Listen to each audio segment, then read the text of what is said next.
Good afternoon, welcome to a sun-drenched Vale Park. It's a local derby. As far as anyone is concerned in North Staffordshire, this is the only one that matters. It's Port Vale versus Stoke City, and of course the big one, not only in homes but everywhere across the area. This is the only one as far as anyone counts. Port Vale of course have the upper hand at the moment, and certainly I'll be hoping that the bogeyman comes good here this afternoon. It promises to be an exciting entertainment. The pitch is in wonderful condition, and of course, as ever, we will bring you full uninterrupted match commentary. You won't miss a kick, a ball, a foul. It will all be there on top team video throughout the 90 minutes. It's Port Vale versus Stoke City.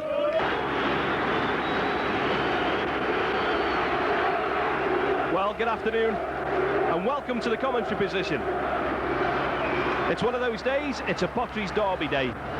No holds barred, 3 falls to submission will determine the winner.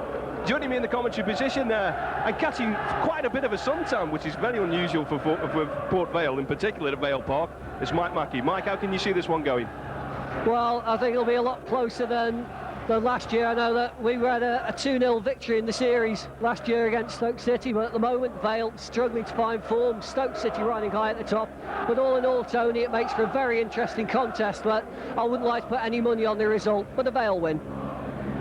He thinks the Vale will win. As you can probably gather from that, Mike would bleed it black and white if you cut him open. And I am that professional journalist that would say, I sit on the fence so firmly I've got splinters on my bum. But there you go, we'll give you the 2 teams, and we'll start with the home side, Port Vale.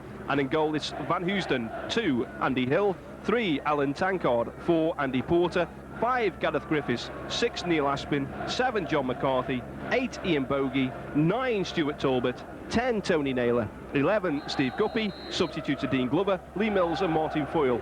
For Stoke in goal it's Mark Prudo, at 2 Ali Pickering, 3 Nigel Worthington, 4 Ladder Sigurdsson, 5 John Dreyer, 6 Richard Forsyth, 7 Mark Devlin, 8 Ray Wallace, 9 Jarek McMahon, 10 Mike Sheeran, 11 Graham Kavanagh, 12 Kevin Keane, 13 Justin Whittle and 14 Mike McCarry. Over to Mike, who's going to give us the rundown on the Port Vale Mascot this afternoon.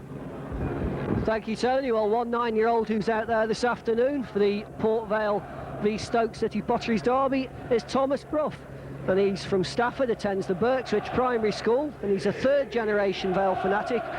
His favourite players are Martin Foyle and John McCarthy, and his hobbies are football, fishing and walking. Well, one of his heroes there, as photos have been taken in the middle of the field, is John McCarthy. Actually starts the first 11 lineup, Martin Foyle on the bench. But one thing for certain, that this fantastic Potteries crowd will certainly make it a day to remember for Thomas Bruff, the Port Vale mascot, this afternoon. But formalities taking place out in the centre of the field. Neil Aspin and Nigel Worthington, they're just shouting heads and tails, a good handshake, and let's certainly hope that Stoke City and Port Vale certainly give this crowd something to cheer about. But Tony, back to you. Thanks very much, Mike.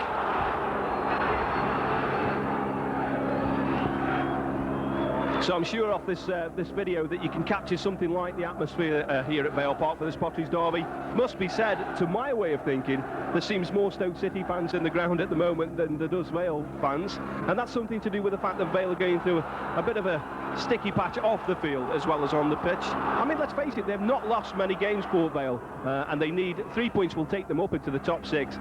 3 points could take them down into the bottom 3. It's as simple as that. Well, both teams are electing for the sort of formation that they're going to try and cancel each other out. I estimate that both teams will line up a 4-5-1. We might see Gerard McMahon pushed into a centre-forward role for Stoke City, but Tony Naylor definitely the lone striker for Port Vale. Ball's out of touch for a Stoke City throw, and over to take that throw is Ali Pickering, ex of Coventry, of course. And for what I've seen of him this season, he's been an excellent buy by Lou Macari. Alan Tankard jumping in there for Port Vale. The ball is with Aspin. And Guppy failed to keep that in touch. How Port Vale need their strikers to perform today, Mike?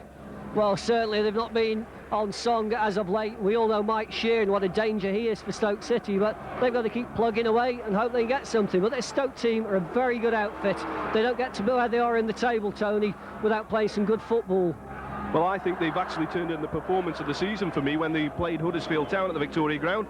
I was there that day and it was absolutely scintillating football, and a match that they well deserved to win.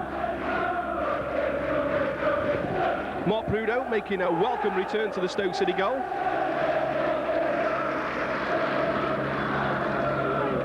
And Prudo to take this long goal kick. Obviously they are going to be missing the aerial power of John Gale, but Gareth Griffiths is expected to win the header and does so.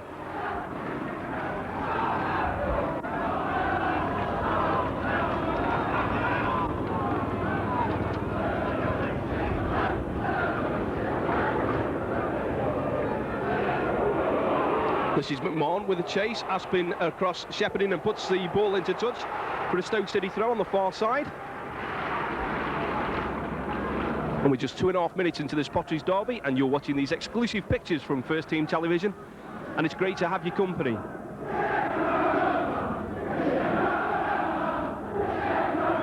McMahon, nice control. He appealed for an handball off Andy Porter. It wasn't given. McCarthy will clear his lines. Wallace, big up and under. McMahon's there, but Andy Hill wins the header. And this is Dreyer to just shepherd the ball into touch.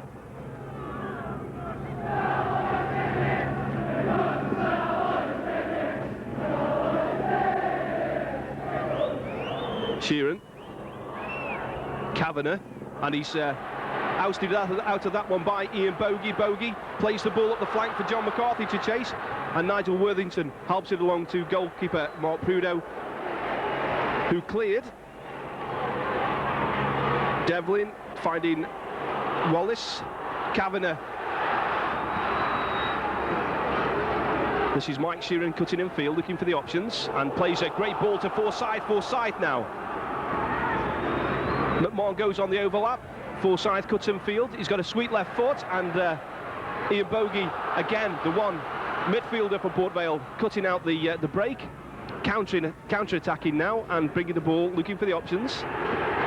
As you can see on your picture, it's an absolutely glorious day, and a very warm day too. The sun's given us a little bit of a problem for a change here at Vale Park. It's normally either howling winds or torrential rain, but there you go. Guppy whipping the crossover. It's a good cross. It was over Tony Naylor, half cleared by Pearson.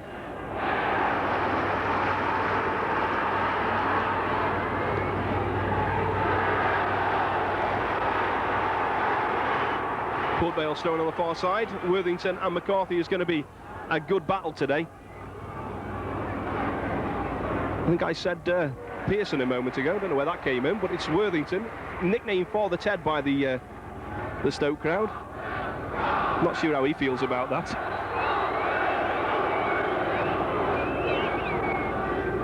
Hill with the throw-in. Naylor. And miscontrol there by Hill. That gives the throw-in to Stoke City.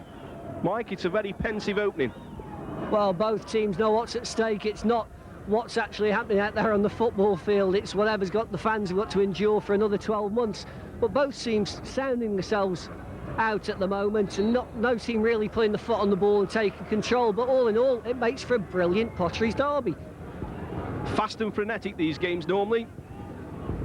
It's particularly in the years I've been watching them. And it has to be said that the weight fairly stacked towards Port Vale in terms of results. But Stoke City will come here today thinking if ever there was a chance, it's here. I remember the performance they turned in at Vale Park to win 2-0 when Mark Steen scored an absolutely great goal.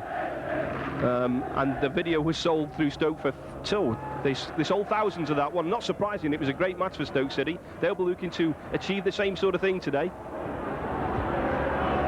Porter half clears. Dreyer's under this one. So was Naylor. It falls for McCarthy. Porter. And the ball had gone out of play for a Stoke City throw-in.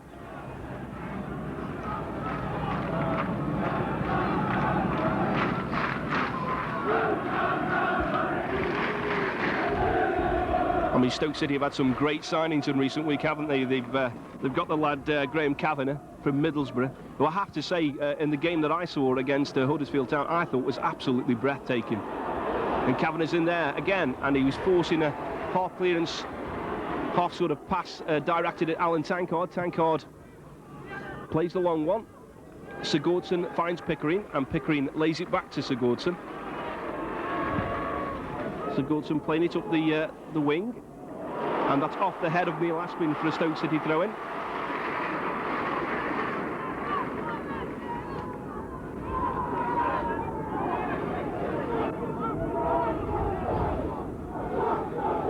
Devlin helping Pickering out there. It was a good tackle by Steve Guppy, though.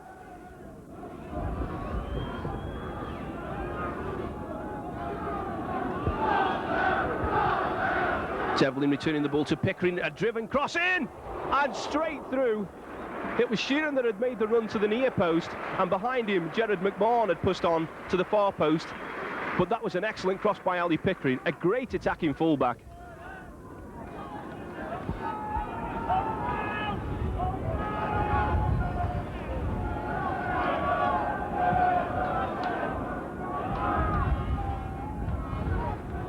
McMahon. It high. Sheeran was underneath it. Little fall for Griffiths. Dispossessed though by McMahon. Shot down, and the shot on target and well gathered by Orion van Housden. Well, an excellent save, an excellent strike by the Stoke number 9.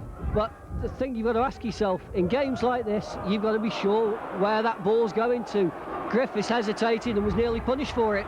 Well, Guppy's hoping to punish Stoke City, and it's McCarthy that drives the ball. And comfortably gathered by Mark Prudo, it has to be said. But that was good football from the wingers there. McCarthy playing it for Guppy, and Guppy returning it back. So each team now had a strike on target, and that's going to gain confidence for both teams. The Sheeran, though, trying to turn Gareth Griffiths. Port Vale have it in midfield and then lose it. Forsyth it was that got the ball through to Kavanagh. Kavanagh to McMahon.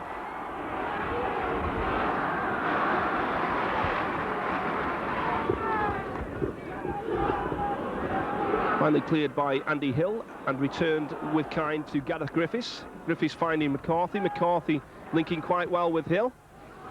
And Andy Hill's done us a favour, Mike. He's had his haircut. Let's House is out no end, you know. They've looked so similar to Tankard and Hill over these recent weeks, and it's been a bit of a nightmare to distinguish each of them, especially when we can't see the number. But McCarthy's doing well. Slashed across it, Guppy!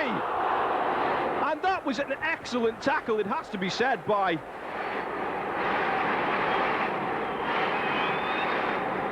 Pickering. It was that came across there. I was just waiting there to see whether the corner had been given, because I honestly felt that Ali Pickering had got the last touch. But good football from the home side.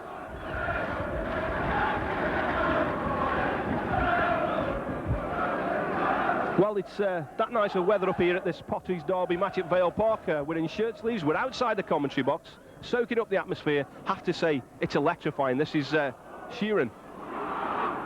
And that's cleared by Andy Hill into touch.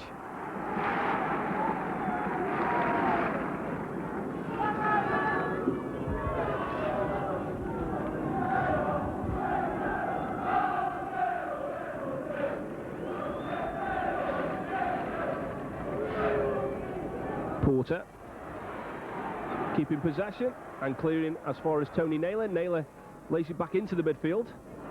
Oh, good work by Kavanagh. And McMahon getting in there, but there should be a comfortable gather for Gareth Griffiths. Hits it long, and Naylor miscontrols. Sigurdsson finds Devlin, but it's back with Naylor, who lays it to this left wing to Guppy. Guppy just floating one forward, giving Stuart Talbot a bit of a chase. And it's left now with Ray Wallace to weigh up the options.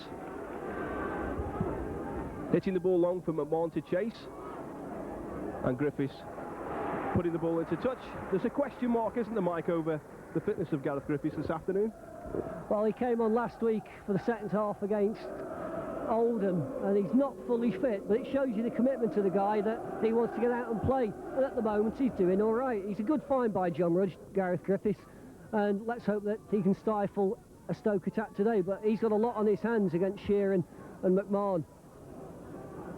Well, there was appeals for the ball had gone over the touch. It's still with Stoke City with possession. Great work by Devlin. The cross comes over. Gareth Griffiths was underneath it. It's still not cleared. McMahon's trying to get in there. Bogey's trying to clear. It'll be left to Alan Tankard just to play the ball up the flank. Lawrence Sigurdsson is there, and he just helps it along to Dreyer. Dreyer slips as he played the ball, but that should be a good ball for Devlin, and Devlin is getting the better of Alan Tankard, and Tankard comes in with a marvellous challenge. Oh, great determination there from Alan Tankard, but good work by Mark Devlin.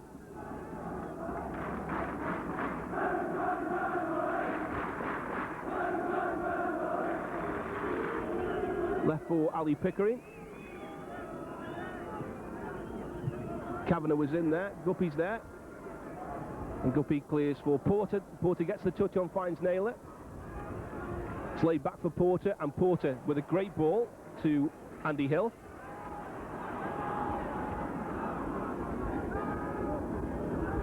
Griffiths to Tankard. And Tankard strides forward. Overhit that one, and straight through to goalkeeper Mark Prudo. Mark Prudo, he's something of a character. He really is, and truly a great goalkeeper. He's what they call a journeyman goalkeeper. He's played for, thousands of clubs to my reckoning. I remember being at Darlington and a host of other clubs, but he is a marvellous goalkeeper and a true character of the game as well. People say he looks like Russ Abbott, Mike. Well, he has got something in common with Russ Abbott. He is, in every sense of the word, a true professional, and he's doing an excellent job for Stoke City, Tony. Well, I'll tell you what, he might look like Russ Abbott, but he hasn't got a train-spotting haircut, has he? Like me and you at the moment. That's a charge levied against us as the ball comes into Sheeran. He struggles to control it, though, and Bogey picks up the loose end. Good work by Stoke City, but play pulled back for a Port Vale free kick, which is taken quickly by Bogey to find Tankard. And Tankard trying to find Guppy. That's going to be a Port Vale throw-in on this near side.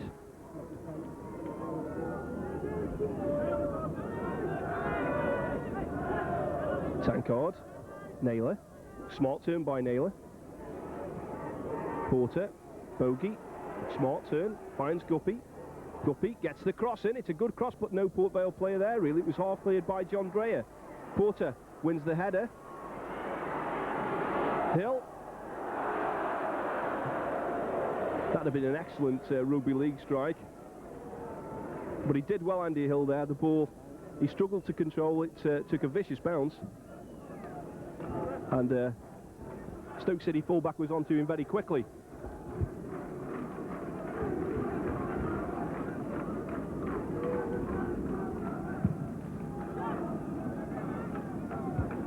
Griffiths was with the header.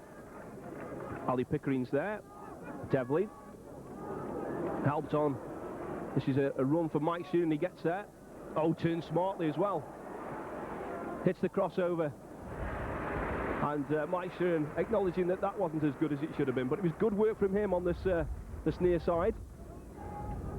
And Stoke are definitely playing with the two up front. They pushed Gerald McMahon up there. There was rumours around that Lou Macari was about to give his son, Mike, his Potteries Derby debut. Didn't materialise, although Macari is on the bench and got a hat-trick in the reserves in the week. This is Worthington. Oh, good ball for Sheeran, and that's going to be a corner.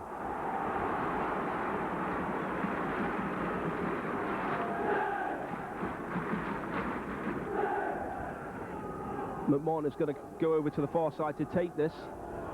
Right-footed in swinging corner. Dreyer's up there. He can be a danger on set pieces. Kavanagh also. It's a header there by Forsyth. And it's bobbling about. It needs clearing, and Aspin's the man that did just that. Pickering just helps the ball down to Andy Porter of Port Vale. And now John McCarthy. McCarthy weighing up the options, plays the ball for Naylor. Good turn by Naylor, looking to get the shot in! Hit the post! Oh, marvellous! marvellous try, hit the bar. Well, Port Vale have come closest to opening the scoring in this Potteries derby. And it was a marvellous turn and strike. Mike. Well, we've just gone from one end of the field, Stoke putting Vale under pressure, and Vale very quickly clearing the corner, putting Prudo under pressure, and little Tony Naylor just desperately unlucky. The woodwork stopping him from opening the account. But it's livening up, Tony. The pitch is in ideal condition for this match. Both teams are up for it, and as we've seen, both teams want a result. It's a great derby. Well, Kavanagh with the overhead clearance. Tankard it was that helped it along to the centre of the field with the head, and Porter was penalised. In fact, Porter wasn't penalised. Wallace was penalised for the challenge on Porter. Two very similar players, Wallace and Porter, in midfield. Showing a lot of grit and determination. Both can hit a ball. And this time it's a Stoke City free kick, and Porter was in there again. He loves these games, Andy Porter.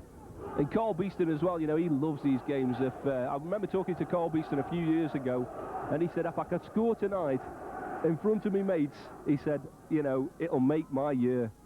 It didn't happen for him, though.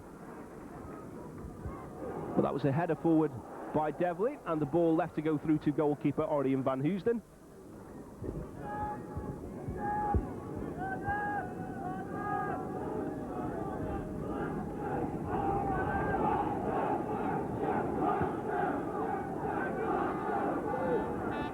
Guppy was that got the header into Tony Naylor, and Naylor's first touch was excellent. Sigurdsson's over there, and that's going to be a goal kick. I tell you what, you know, Mike, that guy, there must be so many Premiership clubs watching Lars Sigurdsson, because he's come into British football from Iceland, and he is a terrific find by Lou Macari. Well, I saw him when he made his debut down at the Victoria ground, and people were saying, well, who is he? Where did you get him from? And we said, well, he's a mate of Toddy Orlickson, who used to play for Stoke, now with Oldham, of course. And when I saw him then, I thought, this lad is going to go places. And he's kept his place in the team. He's got full Icelandic international honours, and he's a bargain buy. And it's all credit to Lou Macari. He's spread his scouting system far and wide. He's got a gem. The fans have taken to him. He's a good player for Stoke City. Never a true word said there. In fact, I think he was Toddy Orlickson's cousin or something. Header won by Ali Pickering, but there was a nudge in the back there. And Pickering penalised for the challenge. Tankard will take.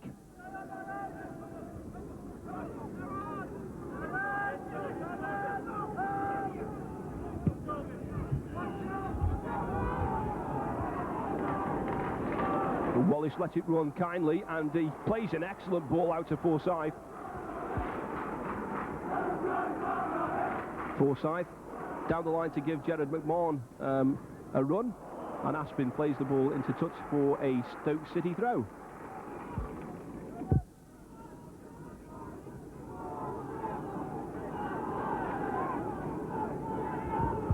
Coming up to 20 minutes gone of this Potteries derby at Vale Park, and it's a home side Port Vale 0, Stoke City 0.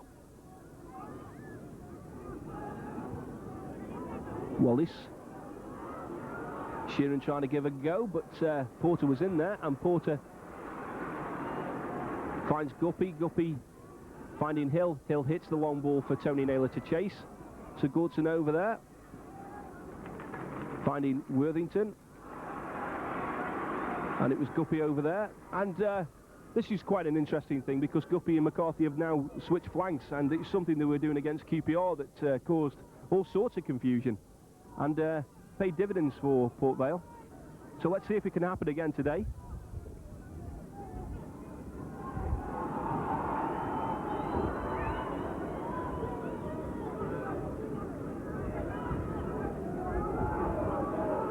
Well, they're taking the time over this throw-in on the far side, and it's Worthington that finally takes it, flicked on by Forsyth. Griffiths wanted Orion van Housden to come out and collect, which he did eventually.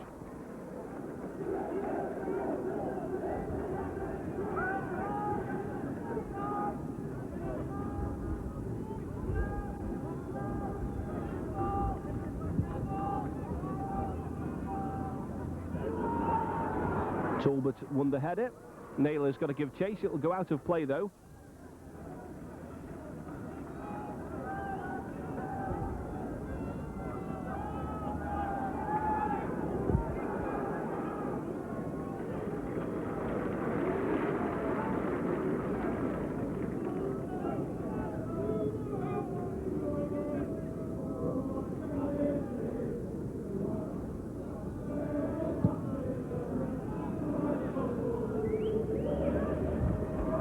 Gareth Griffiths again wanting Van Housden to come out and collect, which he does.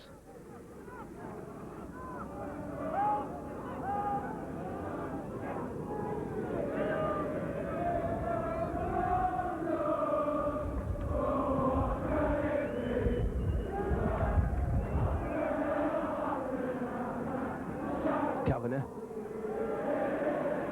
Oh, good work by Kavanagh to spread the ball wide to Devlin.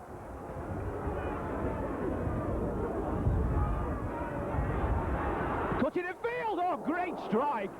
Marvellous strike! That was swerving inside that far post.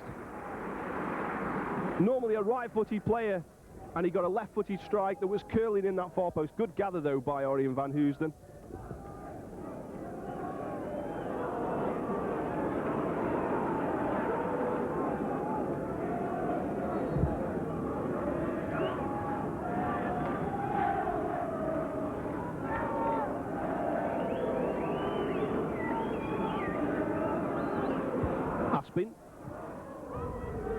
Finding Guppy. Guppy lays it back to Tankard. Tankard clips it infield for Naylor. Bogey trying to get there, beaten to it by Ali Pickering. And Pickering clears the danger, plays the ball up this right flank for Stoke. Orion Van Housden taking no chances there. And I'm going to hand over this microphone to Mike Mackey, who's going to bring us a goal in this Potteries derby. Well, hopefully. But at the moment, as far as shots on target are concerned, Port Vale have two, courtesy of Tony Naylor and Steve Guppy, and Stoke City have had 2 shots on target from McMahon and Mark Devlin. Tony's just corrected me and said that we've had 3 shots on target. John McCarthy, of course, I stand corrected, but at the moment it is Port Vale 0, Stoke City 0. Quite an entertaining match here. And at the moment, number 2, Pickering, with the free kick for Stoke. Over it comes. Alan Tankard with the clearing header, and it's a throw into Stoke City now.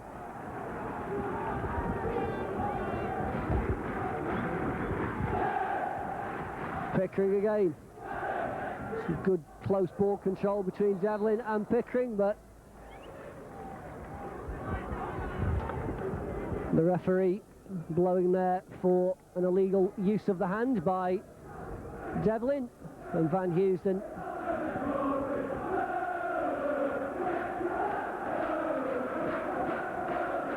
the crowd here just starting to sing in voice and praise for each respectful team.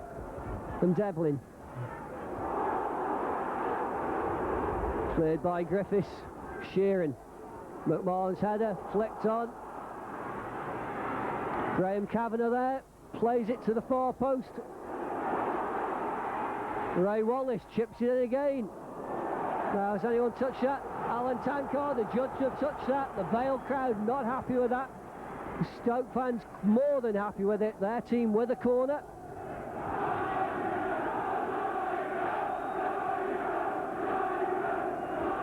And it's Mark Devlin. It's going to take it. Stoke packing 1, 2, 3, 4, 5, 7 bodies into that area. Sheeran on the line. Over it comes. Andy Porter with the clearing header. ×2, plays it upfield. Naylor struggle there to bring it under control, and Stoke play it forward again. Pickering, Andy Porter again. Devlin, Wallace and Guppy in a tussle there. The nod goes the Vale man's way, and Ray Wallace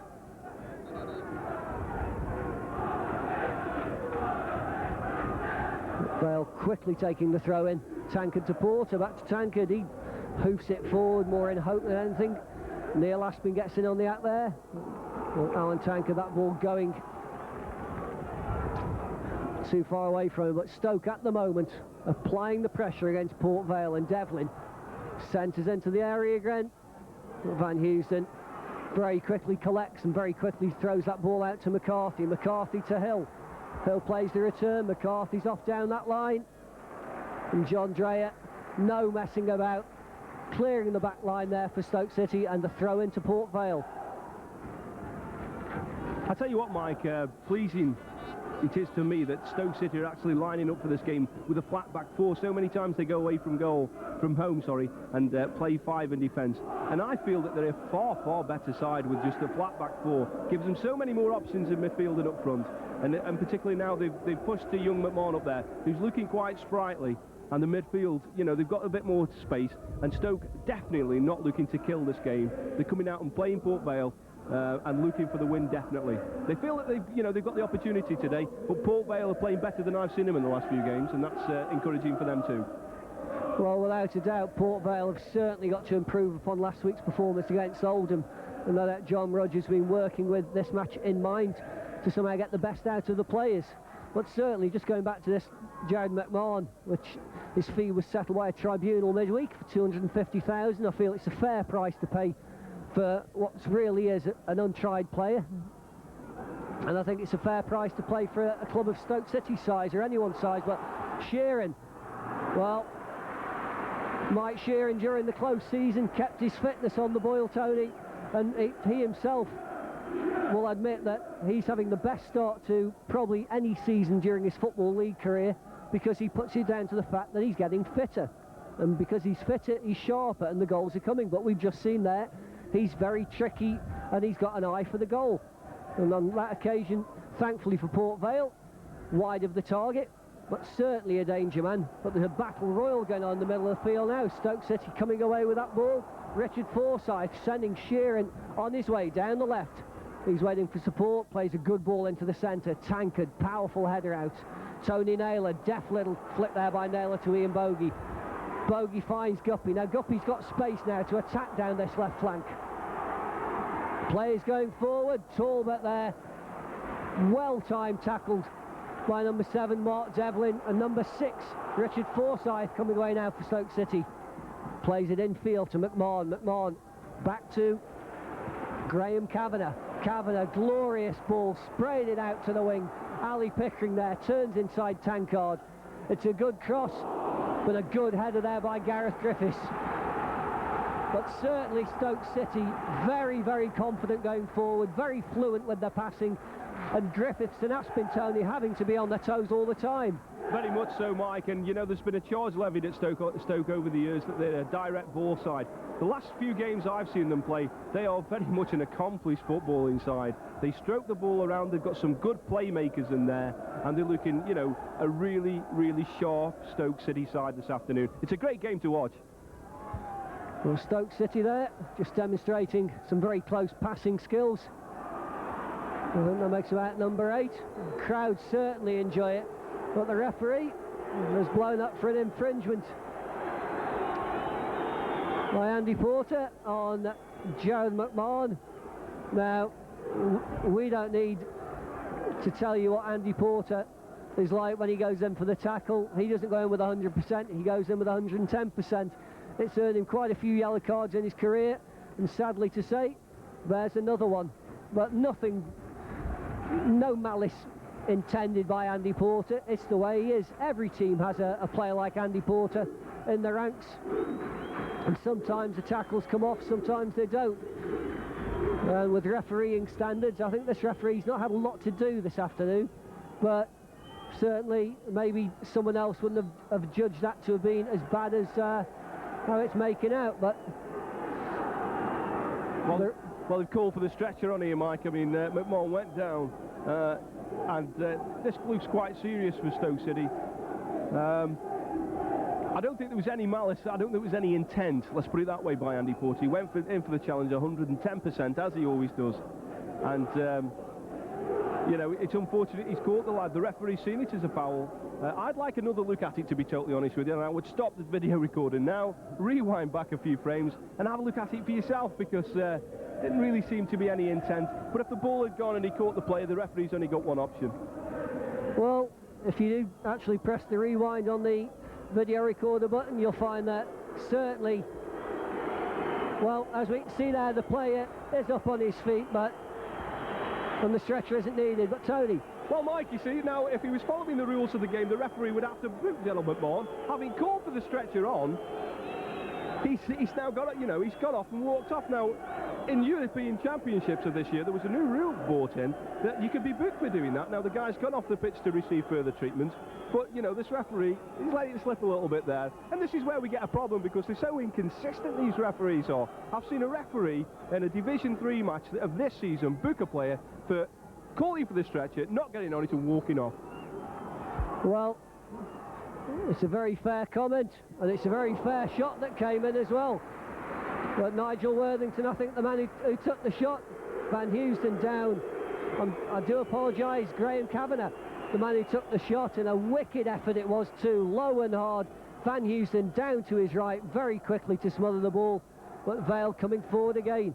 But yes, certainly going back to that incident with young Lamar there on the floor, there are rules and there are rules, and sometimes it's I don't know whether it's just who gets the misinterpretation wrong, but certainly nothing wrong with it. Andy Porter actually took time out to have a drink with the Stoke players while the lad was having treatment. But Neil Aspin, it is, bringing the ball down with his chest. He's under pressure from Sheeran. Mike Sheeran, he's done his job well. He's forced Neil Aspin to put the ball out into the railway, and the throw into Stoke City. Nigel Worthington, the man to take it. And, well, was there a handball there? No, it was good control from Port Vale, and Andy Hill going forward. He's trying to find Tony Naylor, and instead he found number 5 for Stoke City, John Dreyer, who in turn just played the ball straight over the heads of the Vale back four. And Van Houston there walking the ball just a yard outside his area, plays it forward. Dreyer again with a head. Porter out jump there, and Kavanagh, Ian Bogey with a mistimed tackle. Well, look at that, perfectly timed tackle by Stuart Talbot, finding Bogey to McCarthy, to Andy Porter. This is better from Port Vale.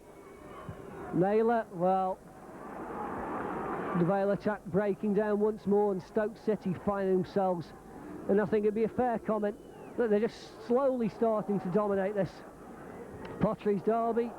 Sheeran in against Aspin, but, well, I couldn't see anything wrong with that, Tony.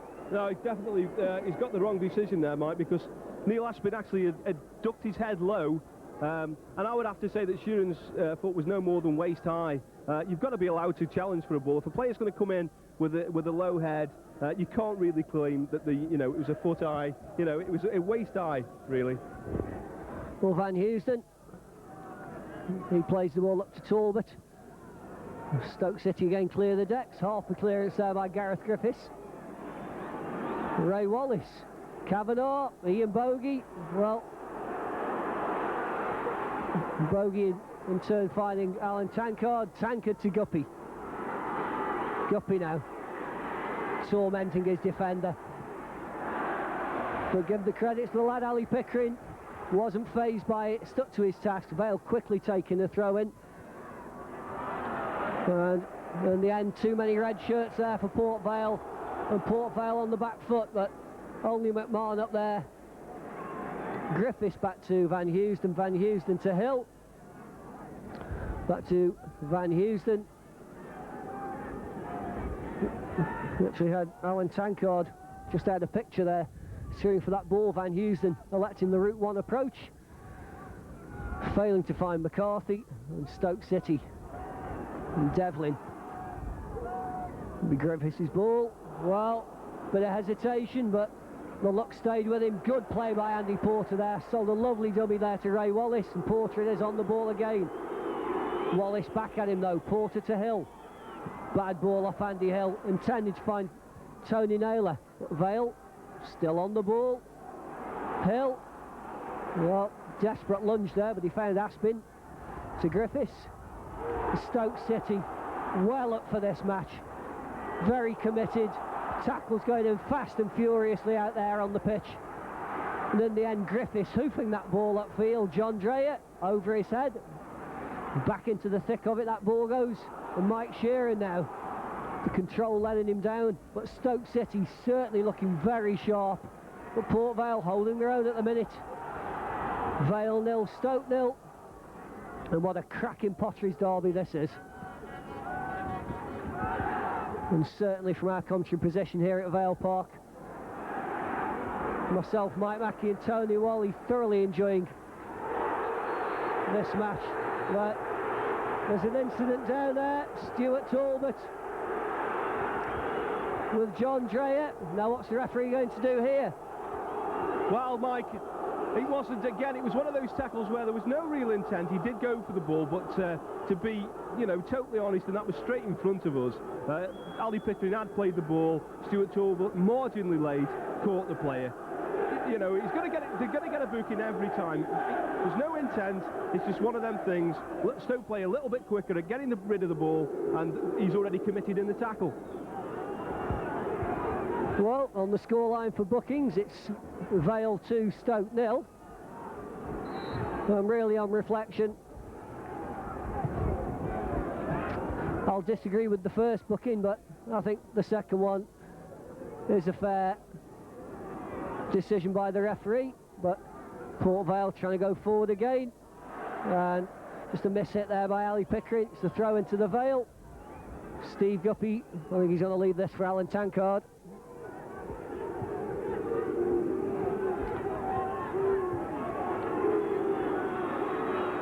Vale putting together a string of passes. Bogie sending Andy Hill away. Hill first time touch, back to Talbot, back to Bogie, and an offside against Tony Naylor there. Good yard offside. The referee, good decision there, acknowledging the linesman and allowing Mark Prudo. I'll tell you what, Mike, I like to see that, where the referee will not stop and waste time in getting the ball to the position where the offside you know, allegedly took place. Prudo got the ball, carry it on. Let's go through it, you know, let's get the game moving. Well, I'll agree with every word you've said there. There was, well, Hill's ball played back to him by Ray Wallace. He tries again, Wallace again, cuts it out. McMahon. Sheeran, back to McMahon. This is looking dangerous for Port Vale. Mike Sheeran there, shielding the ball. Aspin covering him. Sheeran had the forethought there to spot Wallace. And Stoke City playing some very slick football. In goes McMahon again. Van Housden tipped that over the bar. Excellent build-up play by Stoke City, and an excellent eye for awareness there by McMahon, Tony. Well, absolutely, Mike. That was a great strike. He had a look across the box. He saw that there was not really a cross on, and then he whipped his foot round the ball, got a bit of curve on it, and it was going in the roof of the net, and Van Housden did well to tip over. Well, it's a corner to Stoke City. Devlin, the man to take it.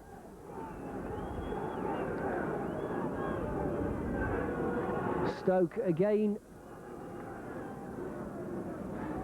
7 bodies in the box, over it comes, and he's over, hit that one, and that's a goal kick to Port Vale. So a wasted opportunity for Stoke City, with a marvellous strike resulting in that corner by McMahon, and he certainly does look a bargain at £250,000, which Lou Macari has paid Tottenham Hotspur. So Van Housden. Stuart Talbot, quite anonymous so far in this derby match. Devlin plays it forward, Tankard brings it under control, cuts inside McMahon, nice play off Tankard. He spotted Hill in space, and Andy Hill it is, brings the ball down, takes it over that halfway line, plays it down the flank. Naylor chasing, Devlin clears it upfield, and Andy Hill back again where he started, this time electing to find Gareth Griffiths. To Neil Aspin, the skipper.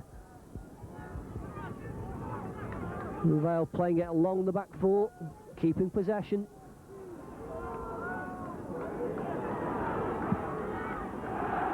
Eventually, I think, trying to find it there to Steve Guppy. And really Vale still not settling yet.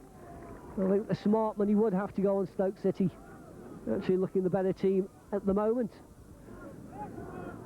But I certainly don't think John Rudge and Lou Macari can be disappointed with their teams out there. Good value for money for the crowd here this afternoon. Stoke City getting us underway again.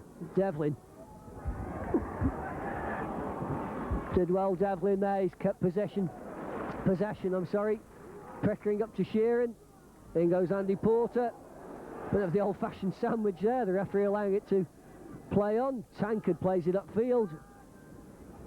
And McCarthy, he's been out of the game for a while, John McCarthy. Poor pass there, Ian Bogey misread it completely, and Stoke going forward. Richard Forsyth. McMahon in space, this time on the left though. Well, it's a good cross, there's no one there. And the referee pointing for the goal kick. Well, this Port Vale side are lining up in a 4-5-1 formation, which means they're playing 5-man in midfield, the lone striker being Tony Naylor. When people like Andy Hill are hitting the ball into the flanks and pulling him out of the area, then there's got to be a midfielder to commit themselves to going forward. And on 3 occasions, you know, in the last 10 minutes or so, there's been a harmless ball played onto the flank, pulled Tony Naylor out the area, and Port Vale haven't been getting forward to support. Stoke City, on the other hand, we thought we're going to line up 4-5-1. They've drafted Jared McMahon, who I don't think will come out for the second half because I think he's carrying that knock and he's not running freely. But they've pushed McMahon up to support Shearer, and I think that's why Stoke are territorially having the better of the two teams at the minute. Well, we've just seen an attack by Port Vale. Straight away, Porter, the man chasing the through ball. But good defensive work by Nigel Worthington there. And Prudo placing the ball. Stoke City fans right behind him in every sense of the word. And Prudo, it's a good kick, it's high. It comes down to, well, Tankard came off the feet of Wallace. McCarthy chasing. Worthington plays it back into the danger area. Takes one pass bounce. Aspin and Sheeran. And Tankard is, can he keep this in? No. That's going to be a throw to Stoke.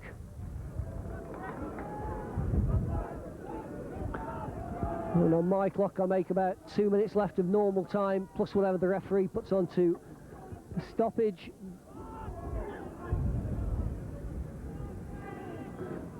Stoke City with the throw-in. Tankard plays it back upfield. Naylor helping out back in defence, but it's Bogey who clears it up to the halfway line. With a head the ball there between Wallace and Devlin, Andrea, sorry. And Griffiths there, powerful header. That ball going straight to McMahon, but Griffiths had other ideas. He's headed it straight out for the Stoke City throw. Worthington the man to take it.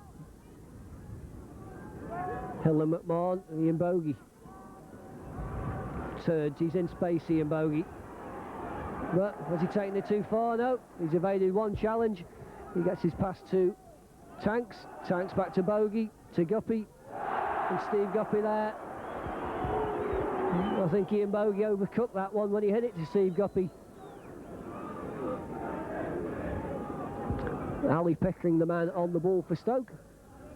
Plays it down the flank. Tankard plays it out, so it's a good throw in for Pickering. He's gained a good 20 yards there.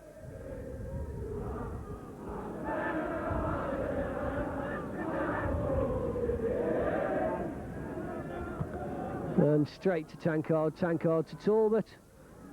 Talbot playing it to Guppy. Back to Tankard. Tankard, well,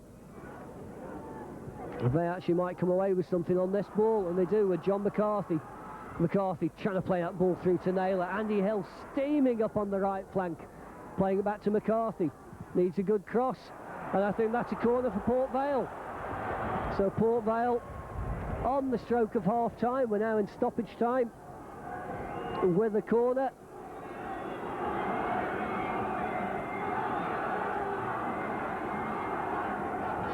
Steve Guppy placing the ball.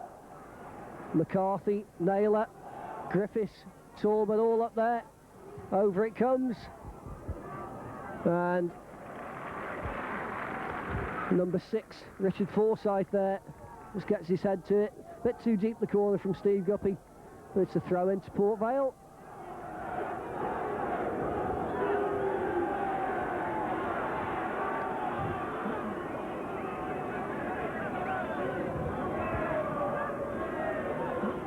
Ryan Tankard, he's got Guppy in front of him, Ian Bogey. Trying the long ball. And the referee blows for half-time. Port Vale 0, Stoke City 0. Tony, what do you think about the first half? Well, thanks, Mike. Yeah, there's a great game. I mean, a real tactical game. 4 shots on target from either side. That's actually shots on target. We've discounted the ones that have missed. 2 bookings in the first half, both Talbot and Porter for fouls. But it's been a marvellous game, this, and it just lacks a goal. We'll be back after this short break and a word from our sponsors.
Welcome back for the second half then, and with the news that we were right in the first half. Jared McMahon couldn't continue. He'd taken that knock after the Andy Porter tackle and taken his place as Kevin Keane, and one would think now that Graham Kavanagh would be pushed up front. Find that a little bit of a surprising substitute before we kick off, Mike, because they've got a ready-made replacement really in Mike McCarry, and yet Dad is reluctant to bring him on. Well, Mike McCarry's on a streak at the minute for scoring goals. Hat-trick last week for the reserves. But Lou McCarry, he knows what he's doing. He's a seasoned campaigner, and now we'll just wait and see if it comes off for him. Well, Kevin Keane, very much a right winger, if you like. See if that's the way that he lines up. It might be that they'll push Sheeran up on his own. We'll see. Bogey, though.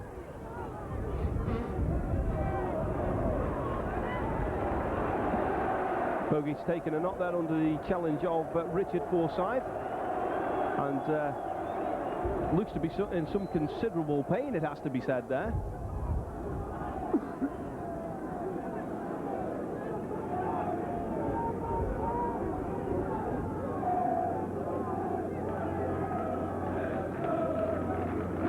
An early stoppage.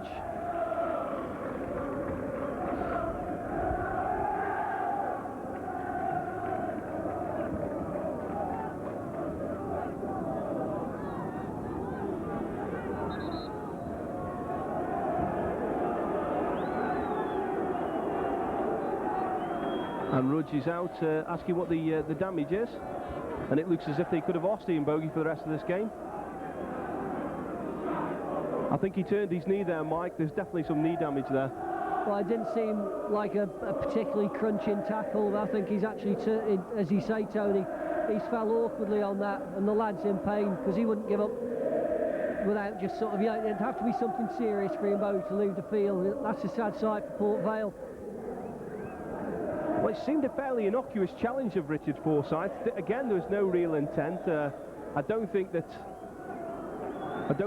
the referee gave a foul. In fact, I'm sure he didn't. And unfortunately for Ian Bogey, he's off to take no further part in this game. And on comes Lee Mills.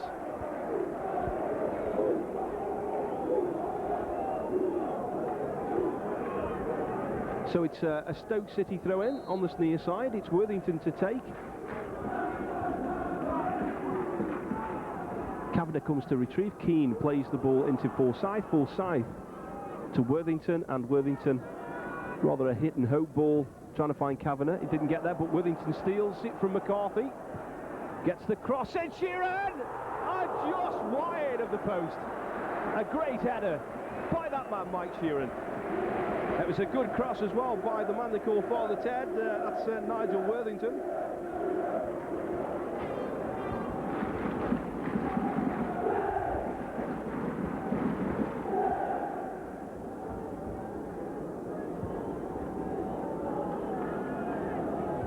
Mills beaten by Sigurdsson.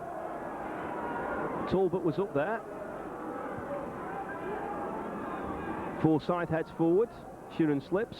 It enables Gareth Griffiths to get in there. And this is Tankard coming away with it. Stolen off him though by Kevin Keane. And Aspin hits the ball long. Talbot and Mills getting in each other's way, but the ball played out to McCarthy with Hill on the overlap. Hill now getting the crossover. It was just eluded Mills. And Devlin finds Pickering.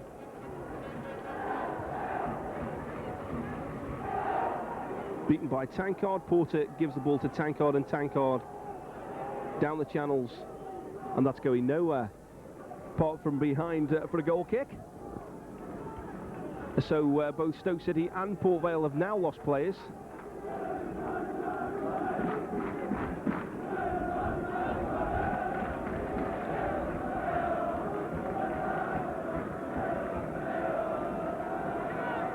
Port Vale have had to revert to a 4-4-2 system now.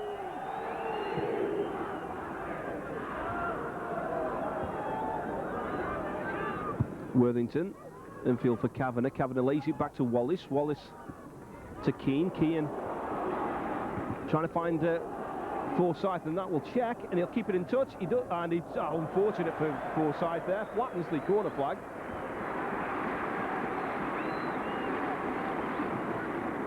And would you believe that Ian Bogey was down for some 3 minutes there?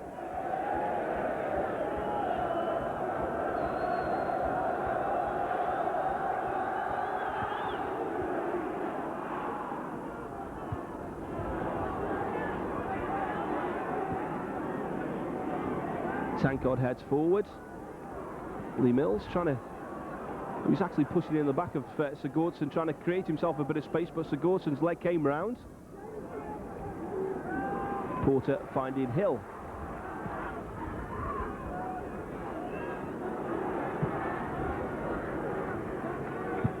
Port Vale seem to be hitting the ball long too much, Mike, and you know, it's food and drink really for this Stoke City side at the moment. As any seasoned Stoke player will tell you that. Naylor trying to create a bit of bit of shooting room there, and the ball played out to Guppy. We'll come back to Mike in a moment. Let's stick with the action though, as Guppy lays the ball to Tankard. He knows he can hit him. He hits it. And McCarthy was inches wide. Inches off getting off on the end of that ball there, Mike. Well, it was a good effort by Port Vale, but Port Vale, their chances will come if they play the ball in the passing game, which we know that they can play to. This hit and hope ball is no good, because as everyone knows, Stoke City, Lou Macari's built his teams around big flexible guys at the back, and you keep pumping high balls up to them, they'll just keep picking them off. It is bread and butter stuff, but Vale are going to start passing it around, and maybe they'll get something. So that's what Stoke City are doing, and they're having a good match here at Vale Park. They're keeping it short, sharp passes, they're getting the chances in, and they look by far the better team at the moment. So Porter played it down the flank. It'll go behind for a goal kick.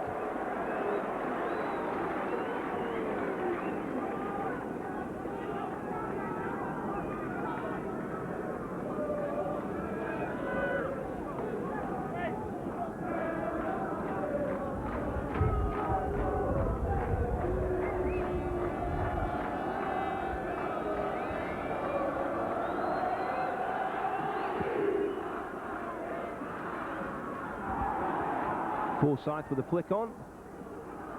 Kavanagh was there as well, and Sheeran nearly found a way past Neil Aspin there. This is Sheeran. Wallace. There was appeals for a foul, but the referee was in a good position there. And this is John Dreyer. Lady back to Prudo. Prudo very nearly got closed down and had to play the ball in the touch in the end.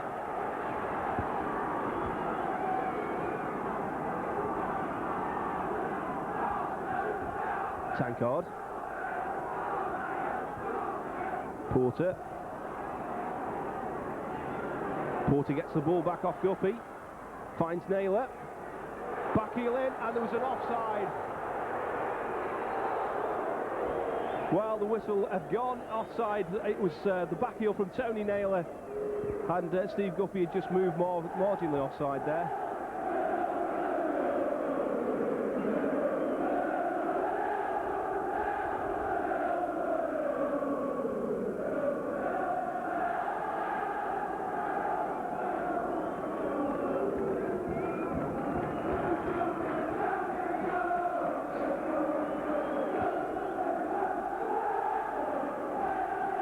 Good header there by Andy Hill.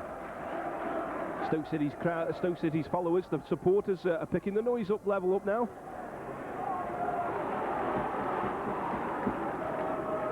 Stoke City with the throw on the far side. Sheeran, tackle out of that. Keane in there. Devlin finding Kavanagh. It'll fall for Sheeran. Kavanagh nearly took it through there. Pickering. And well marshalled there by Van Hoosden in the Port Vale goal.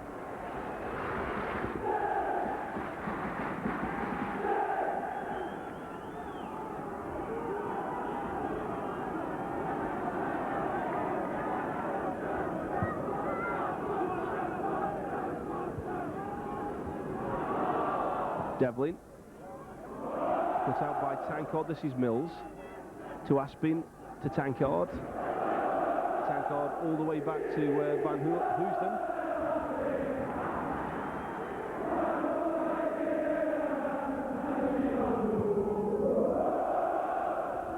Oh, good flick on there by Mills. And well marshalled by John Dreyer. And Mike Sheeran was way offside there, Mike. Well, he was way offside, but a lovely ball off Keane, outside of the right foot. Lovely ball, but Sheeran timed it wrong, and Vale get underway again, Tone. Bit of cloud cover coming over the Vale Park at the moment, and it was Sigurdsson that got the header on there. Worthington did ever so well there to win the goal kick off John McCarthy.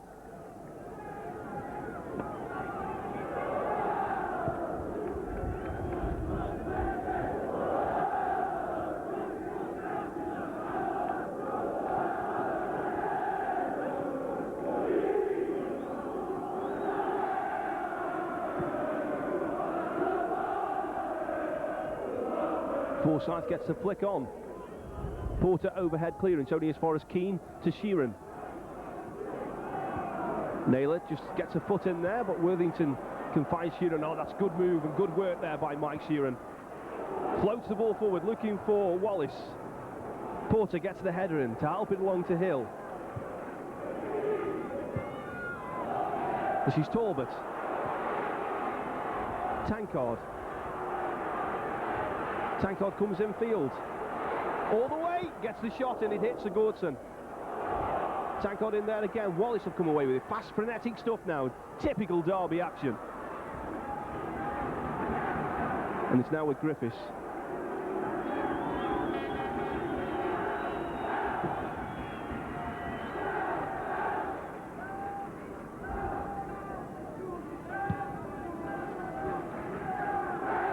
And that was over the head of Tony Naylor.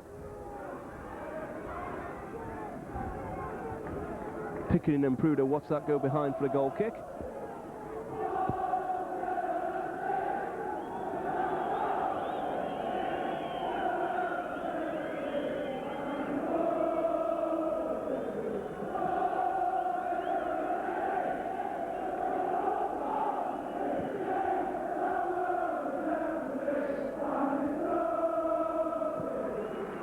Forsyth with the big up and under, and into touch it goes.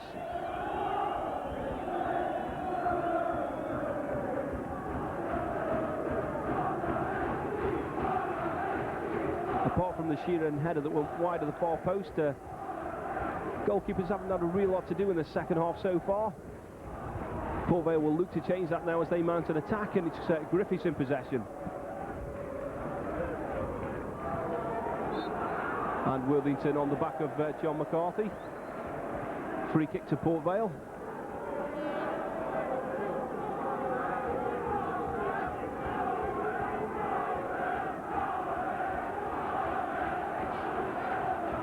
Andy Hill will take this. Plenty of bodies forward for Port Vale on this attack. Cross coming in from Hill, aimed for the far post.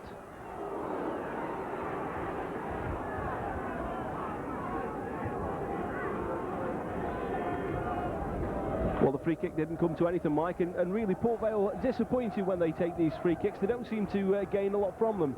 Well, they keep changing. We've seen everyone take them, from Bogey, from when he's on the field, Dean Glover, Andy Porter, and no, nothing comes of them. I mean, that ball there was played for Lee Mills, but the Stoke defence, they did well. They did it. They did the job. They blocked him out from making the run, and it was just another wasted effort from from Port Vale. Well, Naylor looked for the back heel there to put in Lee Mills, and it didn't come off for Port Vale. Sheeran beaten by Griffiths there. This is Talbot making a run forward now, in space. Checks back and lost his way completely there as Sigurdsson was left to mop up. Keane will find Forsyth. Sigurdsson's made one of those few furrows forwards. Gets in there, Sheeran's getting through. Sheeran blocked out by 4 Port Vale defenders before Porter eventually clears only as far as Nigel Worthington.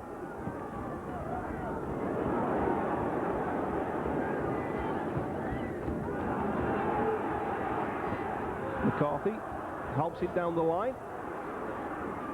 Dreyer into touch.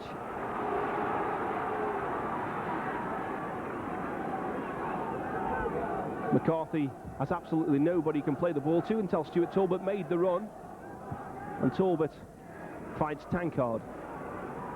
Tankard to Guppy.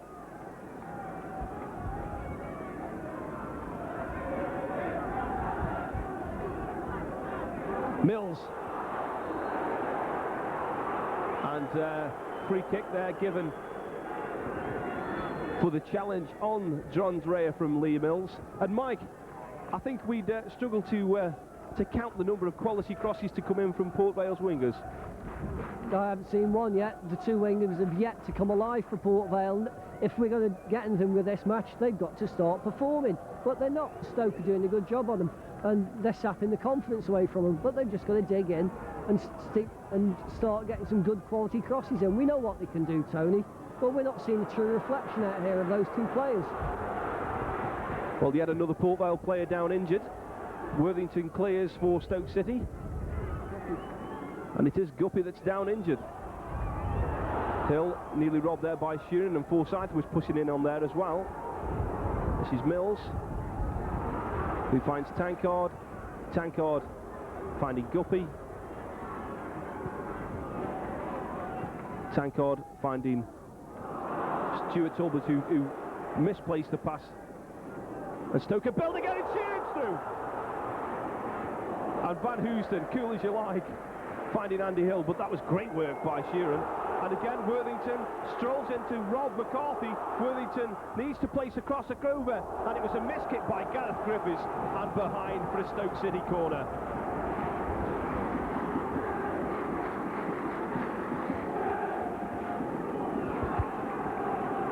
Well, McCarthy was robbed to perfection there by Nigel Worthington. Great work from the old-timer. Sure he wouldn't thank me for saying that, but sure you won't tell him. It's Kevin Keane with this corner. Dreyer tried to flick on, it was cleared by Gareth Griffiths. Worthington clips it up the line, and Gareth Griffiths playing tremendously at Gareth Griffiths.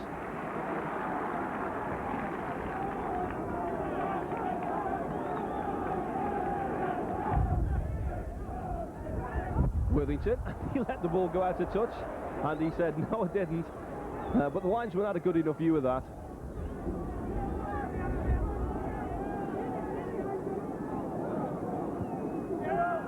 McCarthy had such a good game against Nigel Worthington when Port Vale played Leeds both home and away last season in the FA Cup. And McCarthy showed a bit of steel there and puts pressure on John Dreyer, and John Dreyer commits the ball to touch. Port Vale throwing on this near side, Andy Hill across to take it.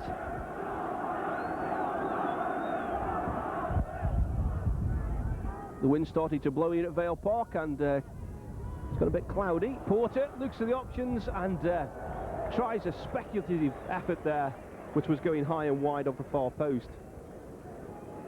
But you can tell with the way that the paper is blowing around that Port Vale goal that the wind's picked up. That's going to cause a few problems.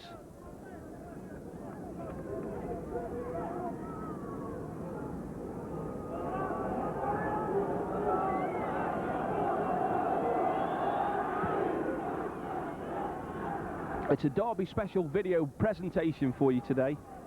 First Team Television bring you these exclusive pictures in this Potteries Derby. It's goalless at the moment as Graham Kavanagh bears down on the Port Vale goal. Plays Wallace in if he can find his touch. Wallace putting goal down. Cleared by Neil Aspin. Only as far though as Devlin, and Devlin rifles it in. And that's going to be a corner. While Wallace, all he had to do was put enough power behind the shot there, Mike, and surely Stoke would have been in the lead. Excellent play by Ray Wallace, largely anonymous so far during the match, and one burst of speed there. Oh, and weren't the Stoke fans, weren't they just waiting for that ball to hit the back of the net? But instead they've got a corner, and then we all build up again, full of expectation. But Stoke, Tony, at the moment, they look hungry for this match, more so than Vale. Well, Dreyer was in there. It's fallen for Ali Pickering. Forsyth gets it out to Devlin. Devlin finds Pickering. It's an eye up and under. Keane's underneath it. Keane. It's still on, it's there! Keane scored from Stoke City! Well, you have to say Van Hoosden watched the ball go by. There was plenty of swerve on the ball, and Stoke City have taken the lead in this Potteries Derby. Mike? Well, as I've just said, Stoke are hungry for this match, but I think Van Hoosden thought that was going out. It took a wicked curl. You've got to say they deserved the goal. Absolutely so, Stoke City. Well, you have to say that's a marvellous substitution by Mike McCarty, I was going to say. Lou McCarty had the chance to bring on Mike, brought on Kevin Keane, and Kevin Keane repays him with a goal.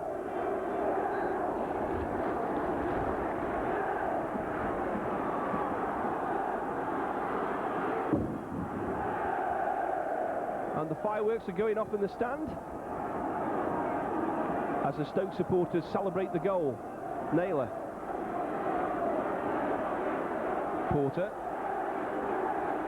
Oh, and he was blocked out of that by Kevin Keane and Ray Wallace. Wallace.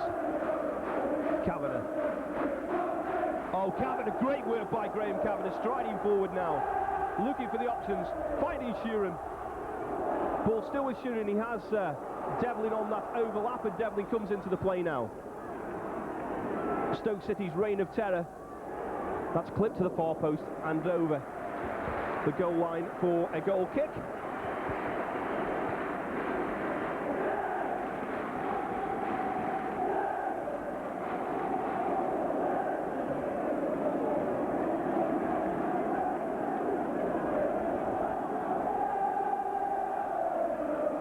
So on the 64th minute, it's that man, the diminutive Kevin Keane, that rose high with a header.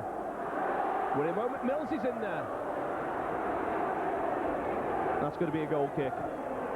Kevin Keane on 64 then.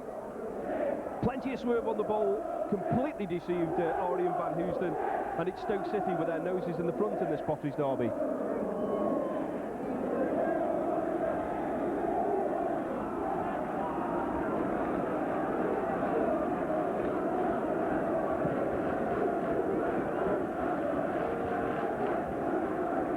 Naylor. Oh, Sigurdsson, good clearance. Kavanagh, well read by Aspin. Aspin plays it forward.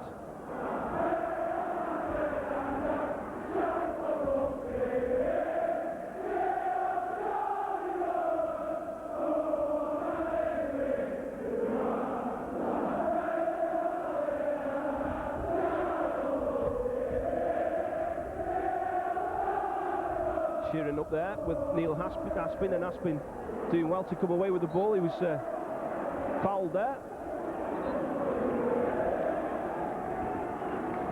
Griffiths finding Hill.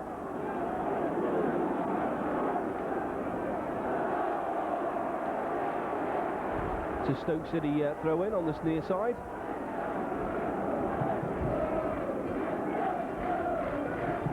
Porter blocked out by Ray Wallace.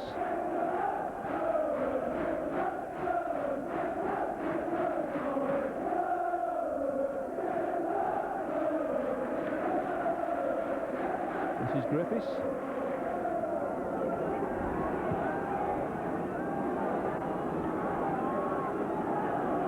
Tankard lays it back to Van Housden.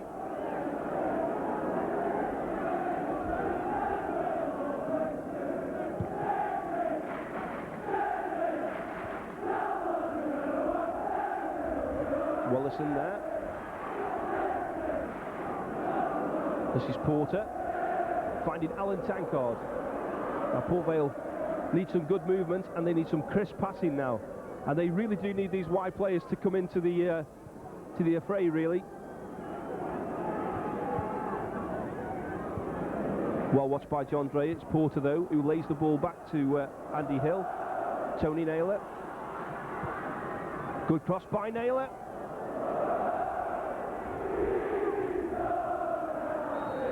And Kavanagh was in there, and Tony Naylor is guilty there of challenging and tackling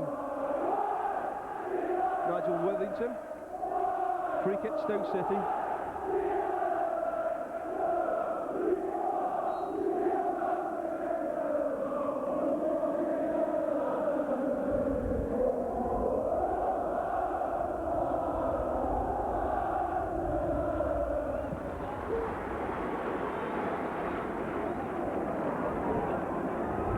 Well, Kavanagh found Sheeran there, and it's into touch, and now to take you through to the end of the match.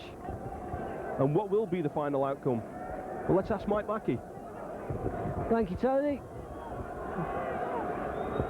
Well, with Andy Hill finally shooting the ball, his throw in straight back to Van Housden.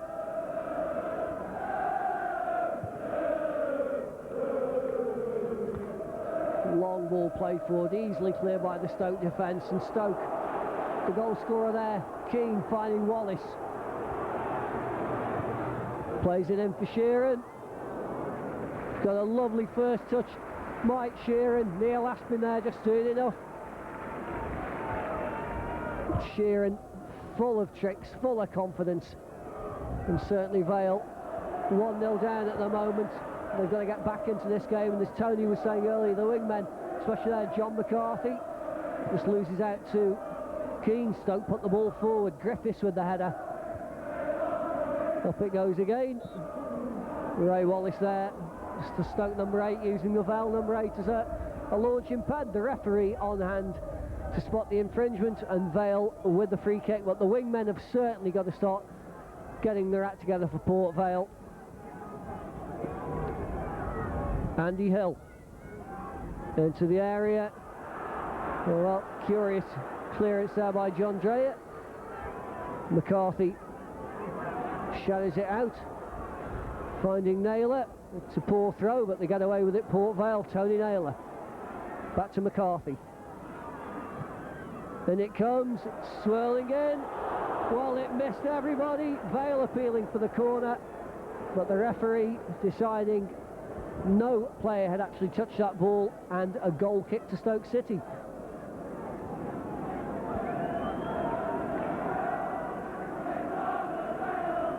So I think if I have to be honest, when I saw Keane with his header, I thought the actual ball was going to just curl out well wide of the post, and I don't know whether it was a spin on the ball or a gust of wind. It took a wicked curl. But at the end of the day, the Stoke fans aren't going to complain, because that ball was in the back of the net, and Stoke City find themselves 1-0 up against their local rivals Vale. Griffiths clearing the danger there for us, but there's an offside against Sheeran. But certainly the happier the two supporters here, two sets of supporters here at Vale Park, are the ones behind Arian Van Housden there. And that's the Stoke fans, but Van Housden gets us underway. McCarthy the man, he heads it into the area. Dreyer there. Now the Vale fans shouting there that Dreyer actually touched the ball, but I think you'd have to be fair to say that I don't think Dreyer had a lot to do with that one. It just hit his foot and went straight back to Prudo. Vale have just got to get on with it and keep plugging away. But the sunshine comes back over Vale Park, and Prudo gets us underway again. A bit of holding there. on Kavanagh by Alan Tankard.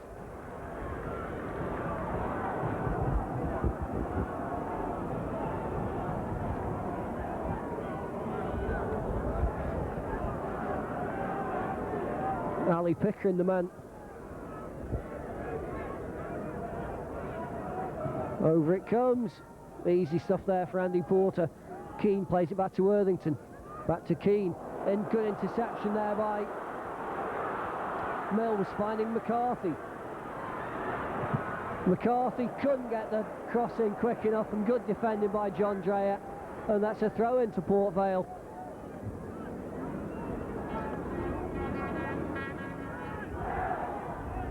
Andy Hill gets the ball to Porter, back to Hill, plays it in, the header off Mills, but has he won the corner?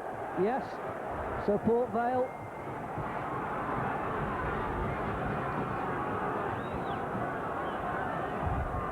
they're trying to pull one back here.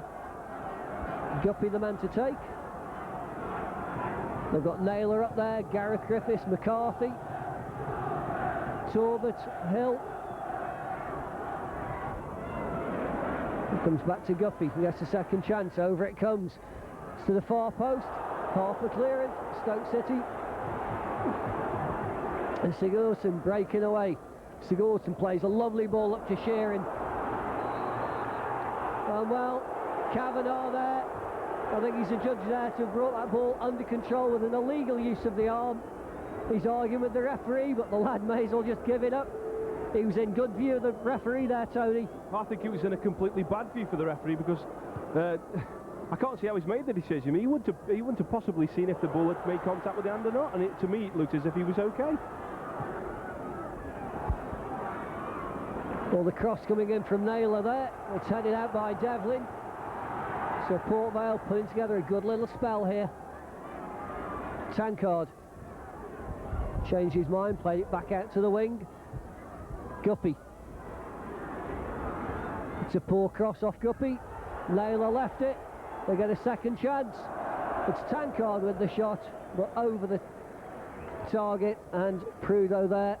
As that ball comes back off the Tunstall Assurance board. He's going to place this down.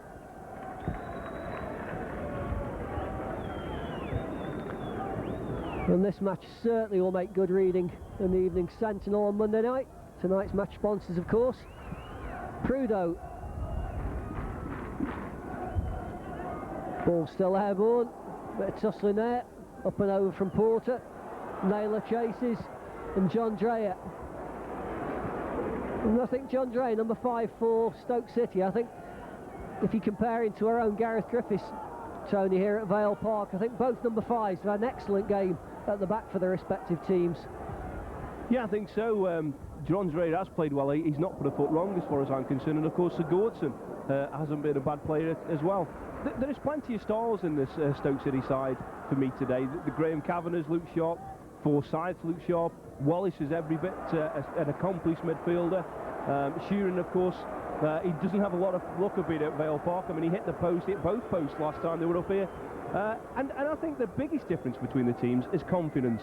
When Stoke City go for take a throw in, there's every man and his dog want the ball. When Port Vale look as if they're taking a throw in, it doesn't seem as if anybody's making the run to come for the ball. No, and that's a gilt edge, clue about a team that is lacking in confidence. And let's face it, they're not doing so bad, but I think it's the off-the-field shenanigans that are really bringing this team down at the moment. It's no good to the fans saying that ramblings about the board out and this, that and the other aren't getting through to the team, because they will. It's as simple as that.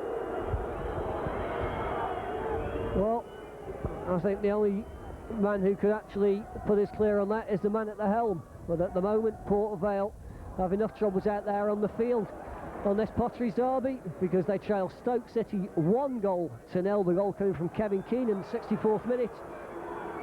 And there's been an incident there, and it's a free kick to Stoke City. Ali Pickering the man to take. But certainly Stoke at the moment full of confidence, fully buoyed up. And Andy Porter there clearing the decks at the back for the Vale. Stoke City very quickly back in control of that ball. Worthington turning McCarthy very nicely, confidently done by Worthington. Wallace with the header, Sheeran flicks on. Gareth Griffiths finding Mills. Well, he gets a second chance there. And he's taking a bit of a knock, he's limping away. Well, I think he'll run that off. Andy Hill, Naylor. Well, he's overcooked it. Stoke back in again. Griffiths, excellent time tackle there. Well, look at that for a ball from Stuart Talbot to Steve Guppy. Needs a good cross now, over it comes. And the header there by Mills. Well, it's taken a deflection. It's a corner to the Vale, but a good move. It was actually Devlin that got the header in there, and he put it over his own bar. You've got to say, very confident. I don't think I'd like to try that. I'd probably put it in the back of the net for an own goal. Well done, Mark Devlin. Well, Steve Guppy, who supplied the cross, with Devlin put over the bar, and it's Guppy with the corner. It's a poor one. It's cleared by Stoke. They'll get a second chance. And Guppy now on the ball, being shadowed by Keane, being forced to turn one way, turn another. He gets the cross in, and well, Naylor there. The appeals went up from the Vale crowd, but the team and the ref getting on with it, and Stuart Talbot now taking it to the line, gets the cross in. Guppy with the half volley, it's taken the deflection, another corner for the Vale. Good period of pressure for Port Vale. They'll need to make this tally now. They'll need one piece of quality, which will drop a ball right on one of the heads of the Port Vale forward line. They have just lacked a little bit of quality on the flanks, and it's unusual really, because that's where Port Vale has set the stall out to play through these two wingers, and really today it's not happened for them, has it, Mike? Well, let's see what Steve Guppy can do with this corner. Over it comes. Andy Hill, well, it's a misdirected header, but again, Guppy plays it back in. Griffiths stabbed it back into a thick sea of Vale and Stoke City players now. Mills is appealing for the corner. The referee's there. He's looked at his linesman. Nothing untoward. Kevin Keane breaking away for Stoke City. And Keane, look at that, acres of space. Sigurdsson, he plays it down the line. Devlin on the overlap, crosses it back in. Talbot back in defence for Port Vale. And number 3, Tankard, playing it upfield. So literally end-to-end stuff here at Vale Park. Good applause from both sets of supporters. But the minute's certainly ticking away for Port Vale.